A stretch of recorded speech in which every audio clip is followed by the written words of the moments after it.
Try to catch me howling at the moon.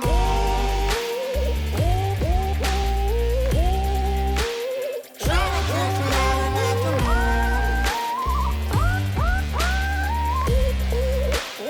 Try to catch me howling. 室内でこんな映像を撮る方法を紹介します。はい、どうもこんにちは。今回はですね、自分の環境にはもう欠かせない存在となっている LED 照明についてのお話をしたいと思っております。ミラーレス位置感を買ってね、外での撮影はうまくいくのに、室内の撮影はね、なんか思うようにうまくいかない。そんな経験ってありませんでしょうか？それ実はですね、光が足りていなかったり、うまく当たっていないことが原因であることが多いです。もちろんね、室内においても自然光をうまく使って撮影することで、クオリティの高い映像を撮ることは可能なんですけれども、部屋の配置などどこまで自然光を取り込めるかだったりとか、あと天気とか時間帯によってもね、条件が変わってしまいますので、実際に撮影できるタイミングや条件はかなり限られてしまいますし、結構ね、不安定かと思っております。そんな時に、こういったような LED 照明があれば、時間帯や部屋の配置にとらわれずに一定の条件で撮影することができちゃいます。いや、ちょっと待ってと。それなら部屋を明るくすればいいんでしょ？シーリングライトでも十分明るいじゃないかと、そういう意見もね、あるかと思います。全くもってその通りで、それだけで撮影室としても全然問題ない場合もね、あります。なんですけど、注意事項もありまして、何かというとね、スローモーションなどの撮影でシャッタースピードが125分の1になったりするときですね。動画撮影においてシャッタースピードってね、一定のセオリーっていうのがありまして、設定するフレームレートの等倍か、もしくは2倍くらいまでとなっています。スローモーション時にね、120p 設定にすると、その等倍ってなると125分の1となりますね。で、そうなるとですよ、実はシーリングライトや通常の蛍光灯でね、動画を撮影しますと、フリッカーがね、発生してしまいます。フリッカーとはですね、一定の周波数とカメラのシャッタースピードの設定がずれることで発生するちらつきのことでして、映像がね、やっぱ見にくくなってしまいますし、とても残念な結果になってしまいます。これね、関東だと100分の1以上、関西だと120分の1以上となると発生しまして、電力会社の周波数が関東が 50Hz で、関西が 60Hz だからですね。で、ここまで言えばもうね、わかるかと思うんですけれども、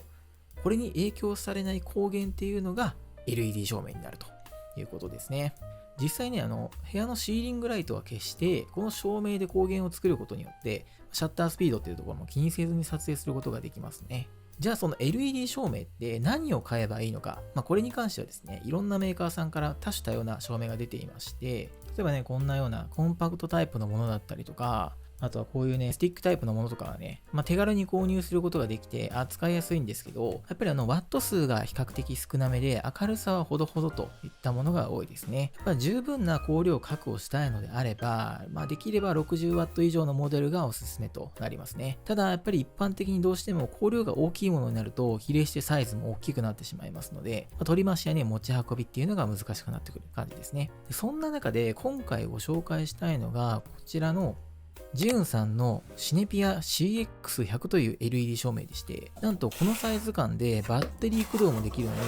最大 100W 出力に対応するかなり明るくできる LED 照明となっています。付属品はこの本体とシリコン製のソフトボックス、そして充電用のケーブルとなっていまして、バッテリーがね、本体と一体になっています。で、ボタンもすごくシンプルでして、電源ボタンを1回押して、その後長押しして、こっちのダイヤルをくるっと回せばオンにすることができます。めちゃくちゃ明るいわ。色温度は2700ケルビンから6700ケルビンまで調整できまして、出力調整も直感的に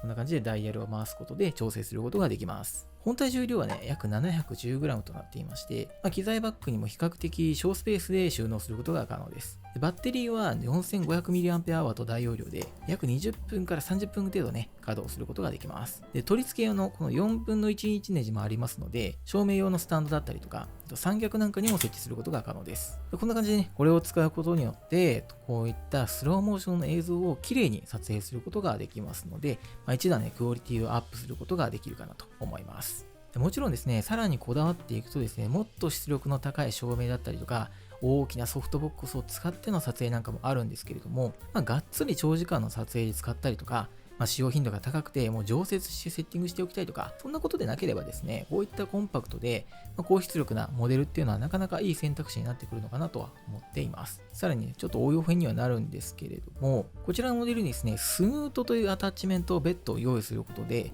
スポットライトの表現や、ブラインドから光が出ているような表現とかが可能になりまして、かなり、表現の幅が広がります。本格的なものはね、かなりサイズが大きくて、大掛かりなセッティングに必要になりますので、こういったスヌートもですね、小型で済むっていうのが、このコンパクトタイプのね、LED 照明の一つのメリットかと思っております。はい、ということでいかがでしたでしょうか。今回はですね、室内撮影のコツというか、便利な撮影機材についてのご紹介ございました。あくまでこれはね、一例となりまして、自分はこんな感じで使っているよというものですので、これがね、正解だとは思っていないんですけれども、少しでも参考になっていれば嬉しいかなと思っております。こちらのチャンネルではこういった撮影機材のお話だったりとか、デスク周りのご紹介をしているチャンネルでございます。ぜひともチャンネル登録、ご評価よろしくお願いいたします。またコメントなんかもいただけますとすごくモチベーションになりますので、ぜひぜひよろしくお願いいたします。というところで今日のところはこの辺で、また次回の動画でお会いしましょう。バイバイ。